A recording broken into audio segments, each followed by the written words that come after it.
সেদিন আমার হঠাৎ করে খুব ঝাল ঝাল একটা চিকেন কষা খাওয়ার ইচ্ছা হচ্ছিল। তো ভাবলাম একঘেয়ে না বানিয়ে একটু নতুন কিছু ইনোভেট করা যাক। তো আমি এই রেসিপিটা হঠাৎ করে মাথায় আসলো, ভাবলাম করেই নিই। তো চলো তোমাদের সাথে শেয়ার করি।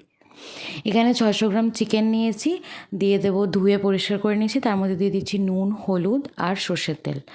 আর এই যে একটু সাদা সাদা যেগুলো রয়েছে সেগুলো হচ্ছে বাটার। একটুখানি বাটার ছিল, এই যে আমি দেখিয়েছি একটুখানি বাটার ছিল। আমি সকালবেলা বাটার চিনি দিয়ে রুটি খেয়েছিলাম, তো বাটারটা ছিল। আমি ভাবলাম যে এই বাটারটা কী করবো, দিয়েই দিই। তো ম্যারিনেটের সময় দিয়ে দিয়েছি, ওটা ম্যারিনেট হচ্ছে। এবার আমি মিক্সি করে নেব। সেটা হচ্ছে রসুন, আদা, পাকা লঙ্কা আর পেঁয়াজ। আর এখানে আমি 4টে মিডিয়াম সাইজের পেঁয়াজকে কুচি করে নিয়েছি। সেটাকে আমি বেরেস্তা ভেজে নেব, তেলের মধ্যে দিয়ে দিয়েছি।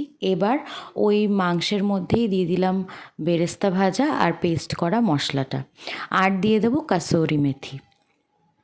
তার মধ্যে দিয়ে দিলাম আরও বেশ খানিকটা হলুদ আর বেশ খানিকটা নুন আর অল্প একটু চিনি, জাস্ট টেস্টটাকে ব্যালেন্স করার জন্য, আর একটু শাহি গরম মশলা দিয়ে এটাকে সুন্দর করে ম্যারিনেট করে রেখে দিয়েছি। এবার ওই বেরেস্তা ভাজার তেলের মধ্যেই দিয়ে দিচ্ছি ম্যারিনেট করা মাংসটা। এটা আমি ম্যারিনেট করে আধ ঘন্টা মতন রেখেছি। তোমাদের হাতে যদি সময় না থাকে 10-15 মিনিট রাখলেই হবে। তো এবার জাস্ট এটাকে, আর কোনো কাজ নেই এটার মধ্যে, আর কিছু সেরকম দেওয়ারও নেই। এটাকে এবার সুন্দর করে ঢেকে ঢেকে কষাতে হবে। এটার মধ্যে কিন্তু কোনো জল পড়বে না, মাংসের জলেই মাংস সেদ্ধ হবে।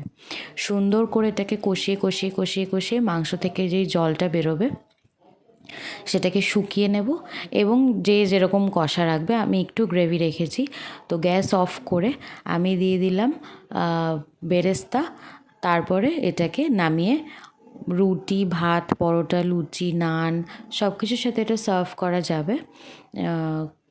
খুব টেস্টি হয়েছিল খেতে, ভীষণ ভালো হয়েছিল। তোমরা চাইলে ফোড়নে গরম মশলা দিতে পারো, আমি দিইনি।